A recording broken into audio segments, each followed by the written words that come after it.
Halo pemirsa, Assalamualaikum warahmatullahi wabarakatuh. Jumpa lagi saya Mulan Rizal, Kepala Kantor Pertanian Kabupaten Lahat. Pemirsa sekalian, eh, pada sesi yang lalu atau sesi sebelumnya kita sudah membahas panjang lebar tentang sertifikat elektronik. Bapak, Ibu, dan para hadirin sekalian, sengaja saya kasih judul hari ini yang agak menggelitik. Saya kasih judul PHP bukan pemberi harapan palsu. Nah, ketahuilah Bapak Ibu sekalian bahwa yang namanya kantor pertanahan Kabupaten Lahat itu memiliki struktur organisasi yang terdiri dari pertama disebut dengan subbagian tata usaha. Subbagian ini mengelola kebutuhan kepegawaian dan urusan kantor. Kemudian ada juga yang disebut dengan seksi survei dan tentang. Kemudian seksi penetapan hak dan pendaftaran tanah. Kemudian seksi penataan dan pemberdayaan masyarakat. Adapun seksi yang berikutnya adalah seksi pengadaan tanah dan pengembangan. Dan yang terakhir adalah seksi pengendalian dan penanganan sengketa pertanahan. Adapun seksi penetapan hak dan pendaftaran tanah, kami biasa sebut di kantor pertanahan ini dengan sebutan PHP. Adapun yang biasa dikenal di kalangan muda, bahwa yang disebut dengan PHP itu adalah memberi harapan palsu. Nah, sebenarnya bukan, Bapak Ibu Saudara sekalian. Yang disebut dengan PHP menurut istilah kami adalah penetapan hak dan pendaftaran. Nah, Bapak Ibu sekalian, di dalam seksi ini terdiri beberapa korsub. Di antaranya adalah korsub atau koordinator substansi, penetapan hak tanah dan ruang. Kemudian ada juga disebut dengan korsub pendaftaran tanah dan ruang tanah komunal dan hubungan hukum. Dan juga ada korsub pemeliharaan hak dan ruang dan pembinaan PPRT. Nanti akan kita kupas tuntas tentang apa dan bagaimana mereka bekerja, saling berkolaborasi, saling mendukung dalam rangka melakukan atau melaksanakan pelayanan di kantor-kantor Lahat. Oke Bapak Ibu sekalian, jangan berpanjang lebar. Sebelum kita berbicara lebih lanjut, saya akan memperkenalkan teman saya, Ananda saya, Pak Yogi, dan teman-temannya. Mungkin untuk kesempatan berikutnya saya persilakan kepada Pak Yogi. Perkenalkan siapa nama, mungkin pengalaman kerja lah ya, mulai dari Pak Yogi, ini apa, duduk di kantor Lahat sampai dengan hari ini. Silakan Pak. Terima kasih Bapak Kepala Kantor. Dalam hal ini izin memperkenalkan diri. Kami kasih salah satu dari 5 seksi yang ada di kantor pertanahan. Partnya kasih PHP, yang mana katakan tadi PHP itu pemberi harapan palsu. PHP ini bukan luas. Mohon izin, PHP ini penetapan hak dan pendaftaran tanah akan ditambahkan. Suatu kebanggaan bagi kami pada pagi hari ini langsung dipimpin oleh Bapak Kepala Kantor. Mohon izin, mungkin nanti ke depan kita sambil diskusi Pak, mungkin nanti ada pertanyaan dari teman-teman. Kami lahir di Lahat Pak, lahir di Lahat, kebetulan asli Lahat, Jember Lahat. Mohon izin, penempatan pertama kali kami di Jakarta Pak selama 1 tahun. Setelah itu kami ditempatkan di Kanwil, di Kota Palembang, staf selama 4 tahun. Kemudian kami dipromosikan ke kantor-kantor Lahat 2012 sampai 2017 kami penempatan promosi ke kantor pertanahan Pahlawan. 2021 kami kembali ke kantor pertanahan Lahat. Terima kasih atas saya pimpinan. Mohon izin Pak. Siap. Oke, mungkin ada teman-teman di belakang ini, saya silakan juga untuk perkenalkan diri ini. Mulai dari sebelah kanan saya mungkin ya, silakan. Mohon izin, perkenalkan nama saya Aris Wahyudi. Saya di kantor pertanahan Kabupaten Lahat baru sekitar menginjak 4 sampai 5 bulan. Saya awal tugas di kantor tahanan Kota Padalarang selama 7 tahun, terhitung dari Januari 2018 dan tidak ke kantor Kabupaten Lahat sampai bulan Februari 2020.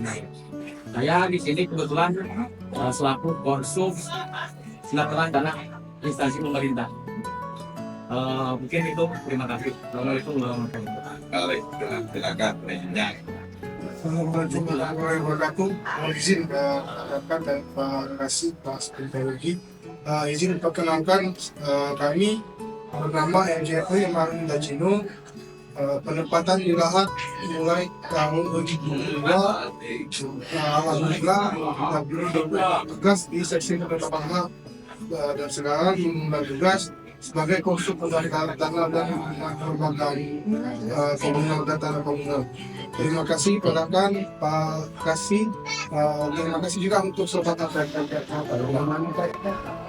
Dan Bapak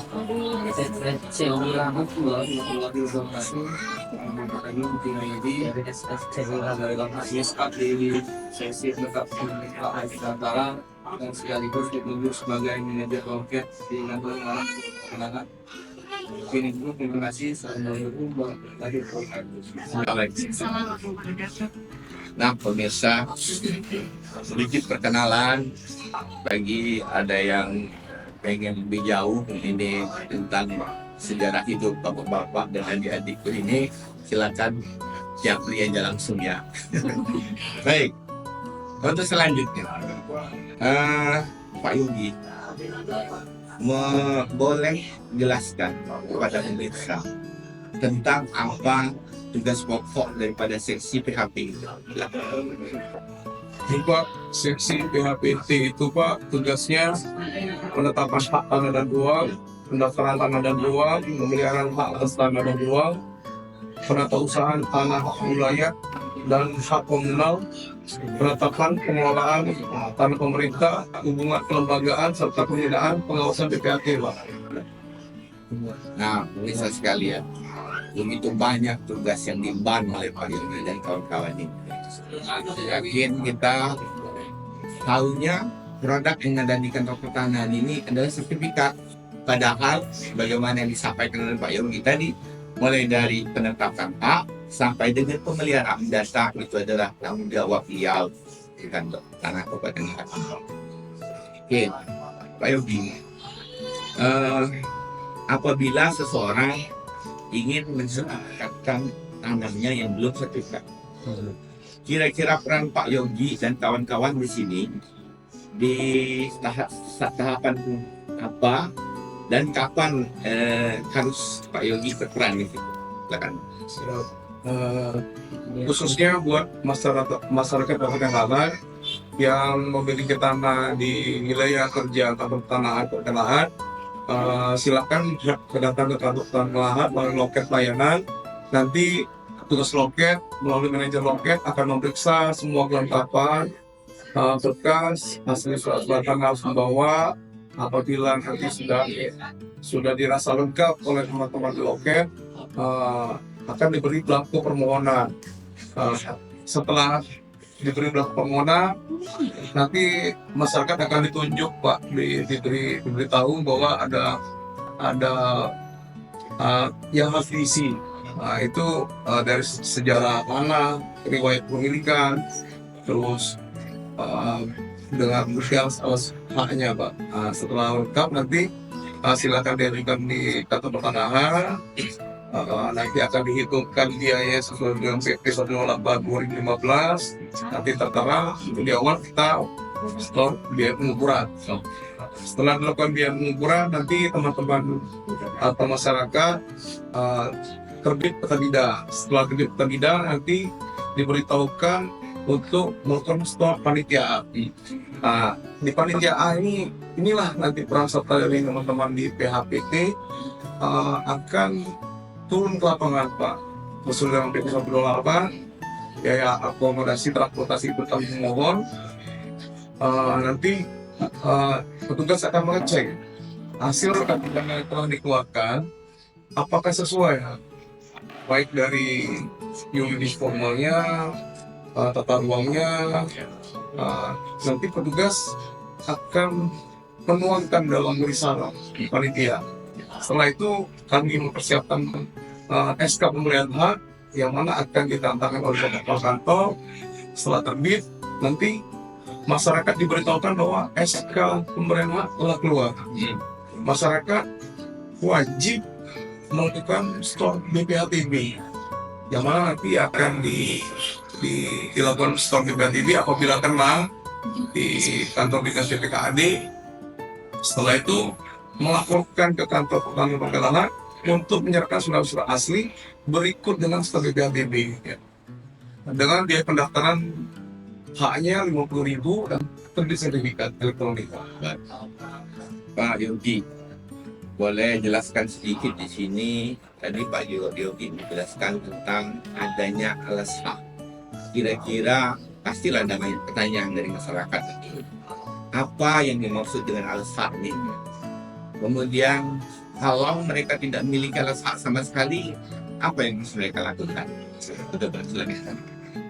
Alas hak tersebut yang kami maksud bahwa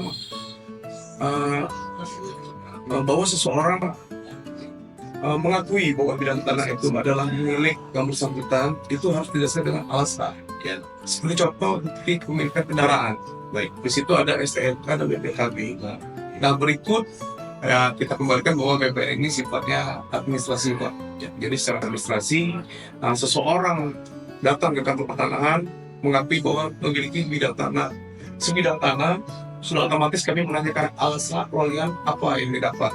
Contoh mungkin melalui jual beli, ya. Berarti di situ ada surat jual beli atau akte jual beli yang diakui oleh yang dibuat di PPKT, atau dalam lapor warisan, mungkin pemoprang, itu yang dimaksud dengan alasan. Kalau dia tidak memiliki alas hak yang disebutkan tadi, bagaimana? Kalau seseorang tidak memiliki alas hak, wajib Ya. kami sarankan untuk melakukan pelaporan di mana wilayah bidang tanah tersebut ke kades atau lurah setempat bahwa yang bersangkutan memiliki sebidang tanah, disaksikan dua saksi atau yang perbatasan dan mengumpulkan tanda tangan dan cat dari bidang setempat. Jadi secara formal dan mohon izin azas kepatutan bahwa yang bersangkutan hadir ke kantor tanda keadaan sehat pada paksaan, artinya wajib bagi petugas BPN untuk melayani SPK. Tuh Bapak Ibu sekalian, Pak pemirsa. Ternyata alas hak itu kalau kita tidak memiliki sama sekali masih harus Bapak Ibu buat, yaitu ke kades atau ke lurah, ya kan? Namun demikian, kami siap untuk memberikan informasi apabila dibutuhkan oleh Bapak Ibu sekalian yang datang ke kantor tanahan, apabila ya apa yang disampaikan oleh Pak Yogi tadi bahwa kami sudah memiliki loket pelayanan, nanti kan beri petunjuk surat bagaimana contohnya, silakan datang. Dan loketnya juga ya Pak Yogi sudah kita buat senyaman mungkin. Di situ ada AC-nya, petugasnya kami taruh atau kami tempatkan orang-orang yang ramah itu. Baik Pak Yogi dan adik-adikku sekalian di belakang, silakan kalau ada komentar. Belum ada ya? Istilahnya nggak apa-apa. Baik. Yang berikutnya mungkin para pemirsa mau bertanya tentang risalah panitia. Lagi-lagi apa itu risalah panitia, kemudian kapan dibuatnya dan untuk apa dulu? Silakan. Jadi Pak, izin risalah panitia itu terdiri dari 5. Di situ dari ada seksi pengukuran, ada dari seksi PHPT, terus ada dari kelurahan atau kades tempat, yang mana dari seksi penataan, mengenai tata ruang, apakah haknya dapat kita berikan di dalam hal ini, karena kabupaten kota sudah kita di samping mengeluarkan sertifikat, tapi pindahan kota juga harus kita nantikan. Jangan sampai yang mana wilayah tersebut telah pertanian tapi kita berikan untuk rumah. Jadi harus disesuaikan dengan tata uang. Nah, dan terakhir di situ ada klausul penetapan yang mana tugas kami menurunkan perolehan seperti tadi Alasa yang akan kami rekomendasikan ke Bapak Panganto. Apakah hasil dari penelitian di lapangan itu dapat kita teruskan untuk diberikan haknya atau tidak? Jadi di masyarakat ada lahan yang berupa pemenang di kantor pelayanan apabila sudah melakukan store PNBP loket, hasilnya belum tentu langsung keluar belum sertifikat. Bisa dapat diberikan dan bisa tidak. Iya. Baik. Bapak Ibu sekalian, jadi ibarat kalau kita sekolah, ijazah itu belum tentu bisa diberikan kepada siswa. Kalau siswanya belajar tidak mau, ujian tidak lulus, itu juga dengan tanah. Kalau suratnya setelah diperiksa oleh tim Pak Yogi ternyata tidak layak untuk diterbitkan hak, tentunya sertifikat tidak akan bisa kami terbitkan. Nah, Pak Yogi, mohon maaf ini. Tadi Pak Yogi juga menyebutkan ada unsur luar dari konteks tanahnya, yaitu di dalam penandatanganan panitia tadi itu ada lurah atau kades ya Pak Yogi. Kenapa kok bisa dilibatkan ini? Silakan Pak. Karena mohon izin perkenalkan, kalau lurah dan kades itu mitra bagi kami. Karena yang mengetahui wilayah tersebut bermasalah, status pendidikan yang bersangkutan, apakah dari warisan, jual beli, atau pendata, itu lurah dan kades tempatlah yang lebih tahu Baik. bahwa kepemilikannya secara sah, berklausul baik, dan tingkat baik. Mungkin itu apabila tidak dapat dibubuhkan tantangan kades dan lurah, ya artinya bidang tanah tersebut terdapat sengketa. Oh, oke. Berarti informasi dari kades atau lurah setempat yang kita dibutuhkan ya Pak ya. Oh ya Pak, ini ada pertanyaan katanya dari TikTok. Berapa biaya pembuatan SKT? Tentunya SKT bukan ini ya. Tapi silakan Pak. Kalau SKT ini surat keterangan tanah atau sertifikat tanah lah? Kayaknya surat keterangan tanah. Maksud silakan. Mohon izin mencoba menjawab. Memang sebenarnya bukan ranah BPN Pak. Kalau untuk surat keterangan tanah, biasanya suatu daerah mohon izin Pak Bupati, mungkin Pak Bupati, Pak Wali Kota atau Pak Gubernur sudah menentukan biaya pembuatan surat tanah yang dikenakan kepada masyarakat. Oh, Jadi suatu daerah ada yang sudah menentukan dengan perda, iya. atau tidak. Mungkin kalau kami jawab di sini karena lahan mungkin belum ditentukan di perda, kemudian setiap kami ya itu sewajarnya Pak. Karena kalau sudah pelaksana ya tinggal hubungan antara masyarakat dengan pemerintah desa setempat. Nah, terjawabkan yang dari TikTok, saya kira tidak usah diperpanjang lagi karena SKT bukan tanggung jawab BPN. Itu tanggung jawabnya ada di pemerintah daerah yang memiliki wilayah tersebut atau yang berkuasa di sana. Baik Bapak, Ibu dan pemirsa sekalian, kita lanjut ya. Lanjut. Tadi juga Pak Yogi menyampaikan ke kita bahwa setelah surat keputusan disahkan atau ditandatangani, itu ada pemberitahuan ke masyarakat. Nah, mungkin masyarakat yang belum punya pengalaman pengen mendengar bentuknya apa, bagaimana cara penyampaiannya, pemberitahuan itu, dan kapan. Silakan. Siap. Jadi karena layanan pertanahan sekarang sudah menuju elektronik Pak, jadi wajib bagi masyarakat yang mendaftarkan permohonan di kantor belangko lahan menyertakan nomor handphone, pengisi identitas, email, yang mana nanti akan dihubungi oleh petugas sebagai penyerangan.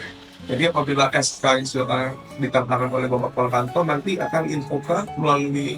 Jadi kalau sekarang ini KKP pertanahan sudah terintegrasi dengan email Pak. Jadi langsung secara otomatis apabila kami telah melakukan klik nomor hak, sudah otomatis langsung masuk ke WA yang bersangkutan bahwa saat ini sertifikat sudah dapat diambil di kantor pengadilan. Ya, betul, Bapak Ibu pemirsa sekalian.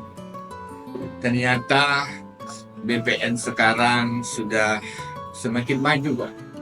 Karena pemberitahuannya sudah secara otomatis, tidak seperti zaman dulu. Zaman dulu, mungkin Bapak Ibu yang sudah punya pengalaman membuat sertifikat pada zaman dulu, bertanya-tanya, lah selesai belum sertifikat kami ini, nak ke Lahad jauhnya, gitu kan? Ongkos dia kadang-kadang tuh kan. Nah, kalau sekarang enggak, tinggal nunggu, mungkin standby di HP sembari nunggu ini nonton YouTube kali, tiba-tiba kring, ada pengetahuan, nah ternyata siap diambil sertifikatnya gitu. Begitu mudahnya sekarang Bapak Ibu sekalian.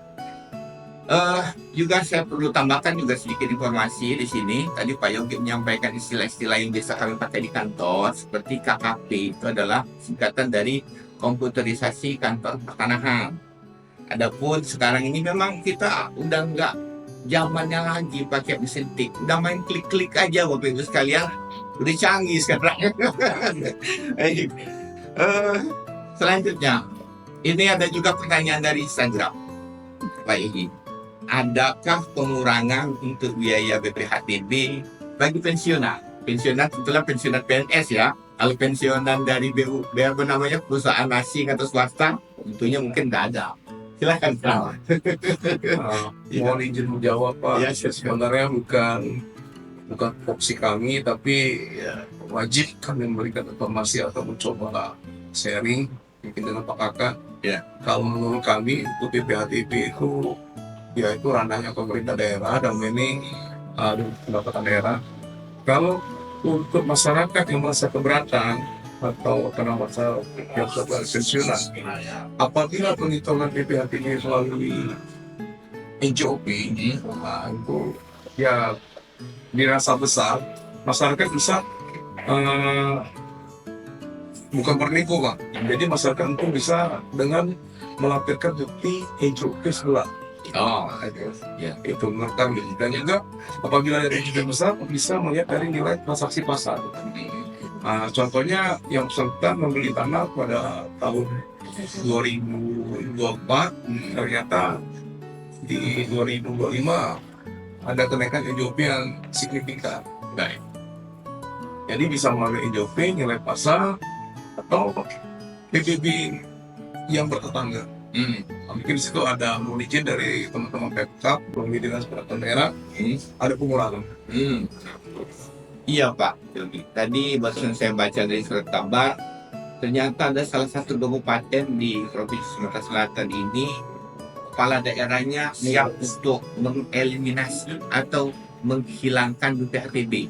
Bagaimana kalau untuk khusus pendaftaran pertama kali, khusus saya nih buat para bupati dan kepala daerah sekalian, maaf ya, alangkah baiknya kalau dibantu masyarakat sehingga mereka bersemangat untuk sertifikat, sehingga setelahnya baru itu dikenakan kewajiban. Tapi itu tergantung kepada Bapak Ibu kepala daerah. Baik para pemirsa sekalian yang saya cintai, saya akan masuk ke materi berikutnya, yaitu mengenai hak tanggungan. Hak tanggungan dulu nih Pak Yogi, karena hak tanggungan ini sekarang ini lagi primadona, apalagi dibuka sarana peminjaman itu MBL gitu Pak ya. Semakin banyak sekarang ini masuk permohonan hak tanggung kantor pertanahan. Nah, coba Bapak jelaskan kepada kita apa itu hak tanggungan. Tanggungan ada tanah yang dijamin gugat Pak. Ya. Singkat. Jadi seseorang yang mempunyai sertifikat bidang tanah yang dirasa ada keperluan Pak, itu dapat menjaminkan ke bank baik swasta. Bagaimana caranya kita mencatatkan hak tanggungannya itu? Kalau dia misalkan membuat perjanjian dengan perbankan dengan tanggungannya berupa sertifikat. Sekarang di 2024 tepatnya kita sudah melakukan tanggungan elektronik Pak, yang mana kita tidak memeriksa berkas, Ya. langsung di input entah melalui notarisnya nanti akan menginput dan banknya juga akan menginput juga uh, sertifikat tanggungannya, sertifikat asli, identitas, dan itu akan diperiksa oleh petugas yang memegang tanggungan elektronik. Ya, yang itu memang sistem ini kita sudah menerapkan tanggungan elektronik. Ya memang kami butuh kerjasama dari teman-teman PPAT karena kalau seandainya hak tanggungan itu ada kesalahan di dalam perjanjian kreditnya, mungkin akan ditolak oleh teman-teman dari BPN, itu sangat berpengaruh dengan tujuan layanan kami. Oh iya. Nah itu apabila kami tolak, itu akan berdampak Pak. Jadi teman-teman PPAT jangan khawatir, kami tidak mencari kesalahan, Iya. tapi kami sangat walaupun kita mempertahankan nilai, tapi kami pun harus menjaga kualitas. Apabila kami tolak, memang berdampak dengan antara debitur dan kreditur. Ya. Tapi dalam artian apabila kesalahan itu kita teruskan karena untuk menjaga nilai atau prestasi kepada lahan, nah itu nanti akan sangat berdampak di kemudian hari. Baik. Kalau ada kesalahan. Oke. Sekali lagi, BPN sudah melakukan layanan otomatis di permohonan hak tanggungan. Berarti BPN sekarang sudah mulai perubahan, sudah banyak perubahan di dalam diri BPN. Tapi tadi Pak Yogi menyebutkan ada 7 layanan. 7 layanan prioritas. Apa aja coba di antara itu? 7 layanan prioritas itu pendaftaran hak atas tanah, Baik. itu dalam hal penerbitan sertifikat. Ya ini kolaborasi antara teman-teman BPN paling cepat kita selesaikan dalam waktu Pak. Jadi 7 layanan itu penyelesaian kerjaan dalam 1 hari. Itu nilainya 100. Oh, Jadi pengecekan, pendaftaran, hak tanggungan, peralihan, ya, SKPT, oh ya. terus royal, kegiatan penghapusan hak tanggungan, dan yang terakhir itu perubahan hak. Oh, Ya, dalam hal ini sertifikat hak guna bangunan, sertifikat hak ini. baik. 7 layanan prioritas ini Bapak Ibu, kami jaga betul-betul Bapak Ibu. Jangan sampai melampaui standar operasional yang pernah ditentukan oleh peraturan perundang-undangan. Nah, apabila kami terlanggar, kelewat harinya ataupun jamnya, 7 layanan prioritas kami kualitasnya menjadi Mulai kita melakukan ya. untuk sesuatu sel melakukan lahan, Ya. bikin oleh Bapak Rijal, kami peringkat dan untuk Indonesia, ya apa kita di Sumatera Selatan, di Indonesia kita di 10 besar nasional. Masya Allah, Pak pertimbangan apa dong? Artinya kita adanya kerjasama yang baik dari pihak notaris, PKT, pihak perbankan, dan BPN sendiri, dan masyarakat perkenalan yang memang sangat kooperatif dalam melengkapi syarat-syarat yang kami katakan. Sehingga dalam 1 hari itu dapat kami selesaikan di layanan itu. Baik. Ini ada pertanyaan lagi nih Pak. Datang dari aplikasi Instagram. Ada yang menanyakan apa pentingnya tanah disertifikatkan dan program strategis apa saja yang membuat sertifikat tanah ya. Ya ada 2 pertanyaan nih Pak. Silakan Pak dijawab. Jadi mohon izin jangan sampai kami salah Pak. Di sini kami coba menjelaskan apa pentingnya tanah yang disertifikatkan. Yang pertama Pak, kalau kami jumlah lahan ini siapa dulu dia dapat. Jadi walaupun kita sudah mempunyai surat tanah, karena Kementerian AKBPN ini kita menganut asas positif pertendensi negatif. Walaupun kita mengakui tanah itu adalah milik kita, tapi negara masih memberikan kesempatan apabila ada pihak yang masih keberatan dengan sertifikat yang kita keluarkan dapat mengajukan gugatan. Artinya, sini kita harus cepat-cepat membuat sertifikat, dikarenakan dalam pembatalan sertifikat masih ada proses hukum panjang yang harus dilalui. Jadi, kalau dapat kami kategorikan dari pengalaman kami bahwa ada 2 kategori Pak. Pertama, orang punya sertifikat tapi tidak tahu tanah. Tapi orang punya tanah tapi tidak ada sertifikat. Nah itu Pak. Mungkin situ Pak. Baik. Yang berikutnya apa saja yang program strategis apa saja untuk bisa buat sertifikat kayak yang jadi mau nanyain kayak BTS dan sebagainya itu silakan.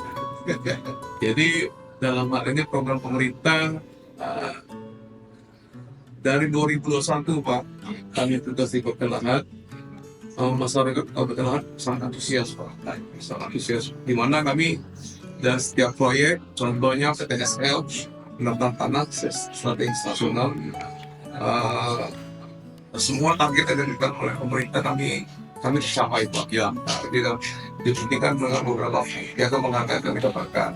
Jadi bisa melalui PTSL, bisa melalui kita transmigrasi apabila Dinas Transmigrasi mengusulkan ke Kanwil dan pesertanya ada, kami lakukan kegiatan tersebut, bisa redistribusi tanah, bisa melalui UKM, dalam ini dinas koperasi untuk yang masyarakat berpenghasilan melalui Pak toko-toko Pak, bisa kita lakukan sertifikat melalui dinas koperasi. Ya. Pak Yogi, kemarin saya kedatangan tamu salah seorang kepala desa di Kabupaten Lahat. Kemudian dia membawa semodel berkas. Ya. Beliau bertanya ke saya, bagaimana dengan tanah desa? Apakah bisa disertifikatkan? Dan bentuk haknya apa? Itu Pak, silakan Pak. Di sini untuk tanah desa memang wajib bagi pemerintah desa untuk daftarkan, tapi bentuknya adalah apakah Pak atas nama pemerintah desa, bukan atas nama pribadi atau kepala desa sendiri. Ya. Yang mana itu nanti mungkin pemerintah daerah akan melakukan audit dan hasil itu kan aset-aset baik desa maupun pemerintah Pemkab sendiri atau provinsi itu harus mensertifikat aset-aset mereka Pak. Di sini kami melalui pemerintah daerah Kota Lahat sudah banyak Pak, melalui dinas PPKD kami sudah buka kegiatan banyak aset pemerintah daerah yang sampai didahului oleh masyarakat ya. Siapa cepat dia dapat. Jadi kalau tanah di lahan harus siapa cepat dia dapat. Kalau seandainya pemerintah sudah sertifikatkan tanah melalui sertifikat pakai, itu kan masyarakat tidak lagi mengokupasi aset-aset pemerintah atau pemerintah desa. Nah, jadi mungkin Kades yang kemarin datang ke kantor, mudah-mudahan beliau dengar dan menyaksikan live ini, mudah-mudahan dapat pencerahan ya apa yang tadi disampaikan oleh Pak Yogi. Sebelum saya lanjutkan ke materi berikutnya, ini ada pertanyaan lagi nih dari Instagram. Pak, kalau sertifikat atas nama orang tua mau diganti ke anak, saja syaratnya. Ya silakan Pak, walaupun ini pertanyaan ringan tapi penting, jadi dia butuh Kadang-kadang pertanyaan ini Pak, pengen kami sampaikan ke orang tua kami. Saya mau izin mencoba jawab bahwa sertifikat atas nama orang tua akan dialihkan ke anak, salah satu anak. Apabila orang tua kita masih hidup, ya alhamdulillah Pak, itu sangat mudah. Itu bisa dilaporkan ke notaris PPAT, ajak orang tua yang bersangkutan, membuka tangan. Lebih baik lagi, walaupun orang tua masih hidup, anak-anak yang lain diikutsertakan untuk menjadi saksi. Oh iya. Nah ini apabila orang tua masih hidup. Kalau orang tua sudah meninggal, nah ini agak panjang Pak. Ya. Karena yang bersangkutan harus melapor ke Kandas atau lurah dan camat setempat buat membawa surat kematian bahwa orang tua kami yang sudah tertera di sertifikat sudah meninggal dunia, harus dibuat surat waris, pernyataan waris bahwa yang almarhum meninggalkan satu orang istri, 5 orang anak. Artinya ahli waris itu harus membuat dan menyatakan akan melakukan turun waris terhadap sertifikat almarhum tersebut. Yang memiliki pertanyaan dari G, jawab kalian. Kita lanjut, Bapak Ibu sekalian. Masih masalah seputar Kades yang hadir kemarin nih Pak Yuda. Setelah tanah desa tersebut dibuatkan sertifikat, tentunya jenis sertifikatnya beda dong dari sertifikat biasanya ya yang diterima oleh kita pada umumnya. Jenis haknya apa tuh? jenis haknya pakai Pak. Jadi dari dalam hal ini BPN itu ada beberapa jenis hak yang dapat diberikan, yaitu sertifikat untuk orang perorangan itu sertifikat milik.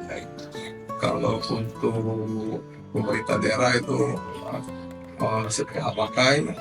Kalau untuk badan hukum dalam hal ini swasta itu hak usaha Pak, dan bangunan dan untuk atau hak guna bangunan ini. Jadi hak pakai itu adalah salah satu jenis. Saya wakaf Pak. Nah, ini menarik sekali Bapak Ibu sekalian. Baru-baru ini kita ada hubungan, ya, nggak hubungan apa namanya perjanjian dengan dari Kejaksaan Negeri Lapan. Kami berkomitmen untuk menerbitkan sejumlah sertifikat untuk rumah ibadah, yaitu berupa masjid, kemudian mungkin juga ada madrasah, ya, yang hasil perolehan tanahnya melalui wakaf. Nah ini mungkin Pak Yogi itu bisa jelaskan ke pemirsa, mana tahu di kampungnya masjidnya belum sertifikat, ayo buruan datang ke Padi. Masjid. Ya, dalam hal ini kami berikan apresiasi Pak, Ya. Kejali Lahar Pak, dan Pak Toto dan Pak Sidatun sangat intens Pak mengenai sertifikatan tanah wakaf. Dalam hal ini rumah ibadah, kuburan Pak, musola. Beliau berharap seluruh tanah wakaf sudah disertifikatkan, karena jangan sampai kejadian tanah yang telah diwakafkan ditarik kembali oleh ahli warisnya. Masa ini? Ya. Memang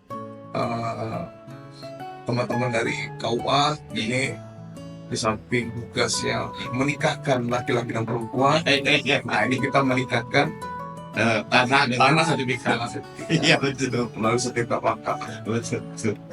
Iya. Satu lagi nih Pak Yogi, mungkin berita mengembirakan. Semenjak dicanangkannya pensertifikatan tanah oleh Kejaksaan Negeri Lahat, itu para KUA di Kabupaten Lahat ini betul-betul memiliki semangat Spartan loh. Dia datang kemari membawa suratnya, bahkan kami buat grup khusus, sehingga apapun keluhan dan informasi yang mereka inginkan langsung kita jawab melalui grup WA tersebut. Ada pertanyaan lagi? Nah ini kayaknya ini agak sedikit berat kayaknya. Mulai tanah perkebunan. Banyak tanah plasma PT Lonsum yang terbit tahun 90-an bermasalah. Ya. Bagaimana solusinya jika dibalik nama ke pemilik sekarang? Baik, Ya silakan Pak. mungkin kami coba menjawab pertanyaan ini Pak. Yang memang banyak tanah plasma Lonsum tapi di tahun 90 tapi bermasalah. Ya. Bagaimana solusinya? Apabila dari pihak perusahaan mendapatkan perolehan tanah tersebut melalui jual beli yang sah, ya itu sah-sah saja untuk dilakukan balik nama. Tetapi apabila tadi tidak melalui cara yang sah, ya pihak yang merasa keberatan silakan melakukan gugatan Pak. Dalam ini ke Pengadilan Tata Usaha Negara atau melapor ke pertanahan bahwa sertifikat yang bermasalah tersebut bisa disanggah atau melaporkan ke Tata Usaha. Ya, Bapak Ibu sekalian. Kayaknya Pak Yogi, kalau itu persoalan yang plasma ini kadang-kadang kasuistis ya, kita tidak bisa menjawab secara detail apa keinginan si penanya tentang hal itu. Jadi saya persilakan untuk yang bertanya tadi datang aja ke kantor, bawa bukti-bukti yang ada, permasalahan apa yang Bapak hadapi, kita carikan solusinya. Mungkin itu saja mungkin. Nah kalau udah banyak nanti nyerempet sana sini, saya takutnya malah bias jadi jawabannya gitu ya. Baik, pemirsa sekalian, sudah berapa menit ini host? Iya, udah 48 Bapak, kita punya waktu 15 menit lagi. 15 menit lagi. Baik, ada beberapa lagi bahasan ini. Pak Yogi dan Pak Aris, Pak Jeffrey dan Pak Acong. Ini Pak Acong ini mirip ini pemain bola dari Jepang ya. Ya makanya dipanggil Acong. Padahal namanya bukan Acong. Ini namanya itu. Pak Yogi, tadi ada cerita tentang PPAT. Ya, PPAT ini kalau yang saya tahu, mungkin para pemirsa juga tahu, sering berkotak dengan BPN ini apabila terkait dengan perubahan atau pada saat balik nama atau pada saat pemasangan hak tanggungan. Tapi sosok PPAT ini di mata BPN apa dulu gitu Pak? Silakan. Seorang PPAC itu Pak di mana DPR dengan mitra Pak. Nah, Karena kalau PPAT besar, artinya ada hubungan dengan BPN. baik, Kalau BPN yang besar, artinya ada hubungan dengan PPAT. baik. Dalam hal ini besar itu ya kita menyelesaikan sebuah pekerjaan, melakukan kegiatan validasi berkas Pak. Itu artinya ya dokumen-dokumen yang sampaikan penanganan sudah sharing terlebih dahulu Pak secara langsung oleh petugas PPAT. Itu. Jadi di mata kami PPAT itu adalah mitra BPN. Berarti kita harus melakukan care ya, kepedulian terhadap PPAT. Bentuknya apa Pak? Apakah itu semacam pembinaan, apakah itu semacam peneguran kalau mereka melakukan kesalahan gitu? Mungkin bisa dijelaskan sedikit Pak. Sembari menikmati kopi pahitnya Pak. Ini Bapak Ibu sekalian asli kopi Lahar, katanya petik merah aja nih Pak. Mulai Pak Gagal menjawab. Salah satu tugas dari seksi PHPT itu Pak adalah pengawasan PPAT atau pembinaan PPAT, yang mana memang tidak berkemungkinan teman-teman dari PPAT tadi menghalalkan hal yang seharusnya tidak sampai ke kantor petani ada yang sampai, sehingga di situ ada dan teruskan kembali kesalahan tersebut oleh petugas PPN. Nah, akhirnya yang seharusnya tidak kita keluarkan dan kita keluarkan atau kita selesaikan. Alhamdulillah di sini teman-teman PPAT di wilayah Jakarta Kota Sekelahan, sangat support Pak tadi soal itu layanan. Dia sudah banyak seleksi Pak dari kami.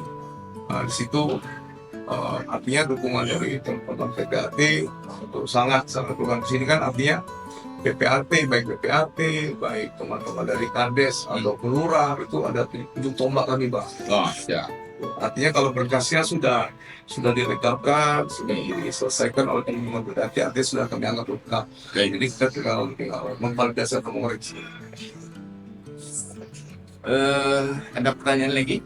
Ini ada lagi pertanyaan Bapak Ibu sekalian, dokumen apa saja yang harus dilengkapi untuk mensertifikatkan barang milik negara berupa tanah. Ini saya yakin ini orang Pemda ditanya.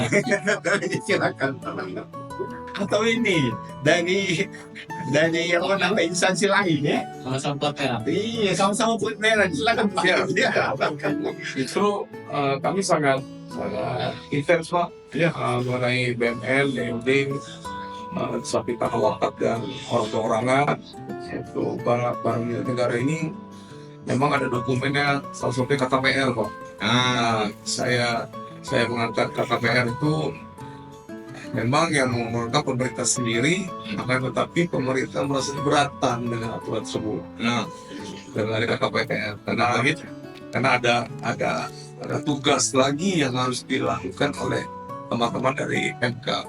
Jadi untuk pemerintah Lahat, yang tadi sudah kami sampaikan pada Zoom kemarin Pak dengan KPK, artinya kita mendapat solusi dari Bapak Sekda, yang mana beliau mengeluarkan rekomendasi Pak, rekomendasi kesesuaian tata ruang. Artinya tanpa KPR, Pemkab Lahat dapat melakukan kegiatan sertifikasi aset pemerintah daerah. Bagus ya. Nah, ini pemerintah daerah. Kalau pemerintah ini Kita sudah tahu kami. belum bisa sampai ke sana ya Pak. Belum. Tapi sudah kami laporkan dengan Pak Kabit bahwa untuk Lahat kami tiadakan KKPR, tetapi diganti dengan rekomendasi dari Bapak Sekda, Pak. Nah, untuk sesuai tata ruang. Baik. Memang di samping efisiensi, Pak, karena ketidaktersediaan anggaran, bukan apa ini anggaran yang harus disetorkan, tapi anggaran mungkin operasional. Iya. Itu, Pak. Baik. Bapak Ibu hadirin sekalian, kembali lagi kita ke masalah PPAT. PPAT ini singkatan dari pejabat pembuat akte tanah. Tapi di sisi lain ada juga namanya PPAIW, pejabat buat akte ikrar wakaf. Nah, apa perbedaan dari dua PPAT? Padahal sama-sama pembuat akte tanah jadi. Silakan Pak. Mungkin ini tambahan pengetahuan buat pemirsa ya. Mohon izin, Pak. Silakan. Itu dia, Pak. Perbedaan antara pejabat pembuat akte tanah dan pejabat pembuat akte ikrar wakaf PPAIW. Silakan. Kalau untuk PPAT, Pak, ya itu pejabat pembuat akte tanah, Pak. Ya, mana bukan tanah. Kalau PPAT tidak berkenan untuk membuat akte ikrar wakaf. Kalau akte ikrar wakaf memang itu dari langsung Kementerian Agama melalui KUA, yang mana nanti di situ ada perbedaan yang dapat diberikan hak. Ini kalau wakaf kan dia sertifikat wakaf. Baik. Tapi kalau PPAT itu jenis-jenis hak yang sebelumnya yang telah kita jelaskan, Pak.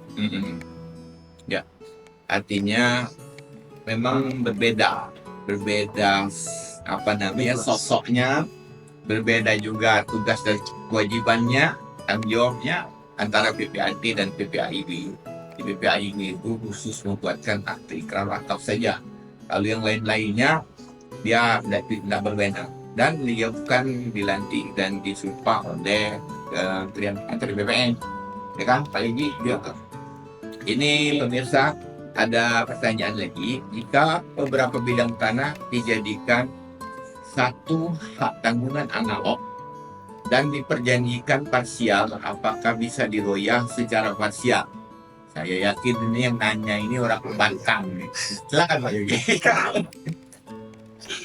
Satu hak tanggungan analog diperjanjikan parsial, apakah bisa diroyah secara parsial? Bisa. Iya. Ya, karena ya kita sesuai dengan kemampuan. Jadi tidak bisa dipaksakan. Kalau seandainya contohnya mungkin developer ya, tanah-tanah yang sudah dipecah, mungkin perumahan, karena dia secara kredit kan, jadi tidak mungkin kita paksakan sebenarnya harus diroyah. Jadi mungkin kita laksanakan yang kemampuan sudah memenuhi kewajibannya, ya kita royah parsial. Jadi Mungkin teman-teman dari Ya. Polsuk ada tambahan ya. Kalau dulu sama Pak Aris, silakan Pak. Ini Pak Aris ini senior ini. Izin Pak akan siapa sih?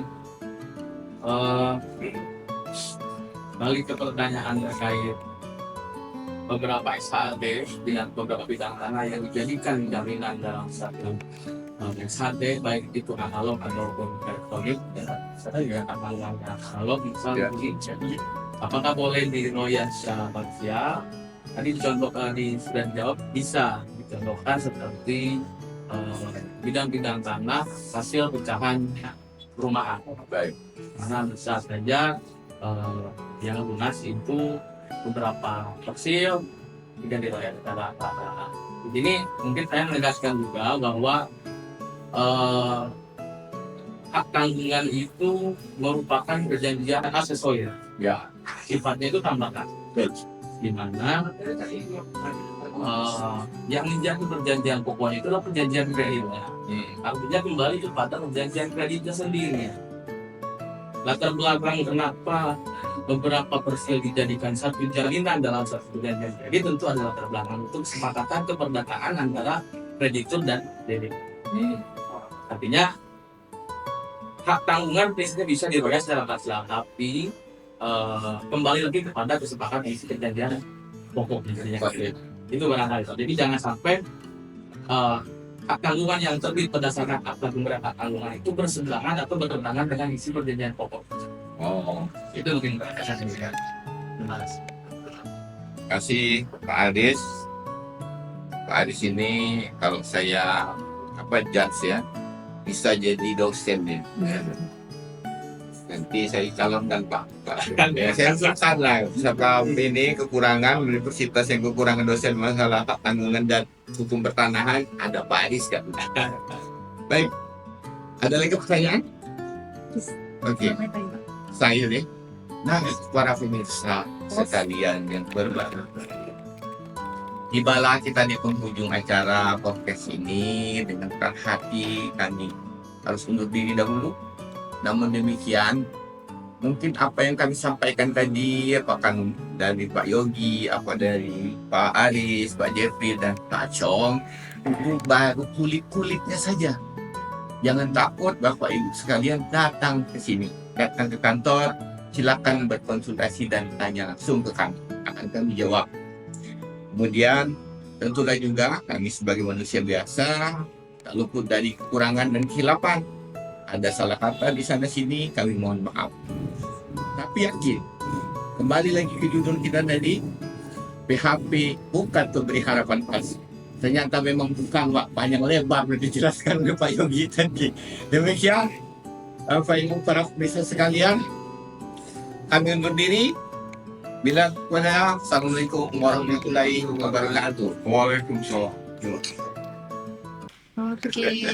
Selamat.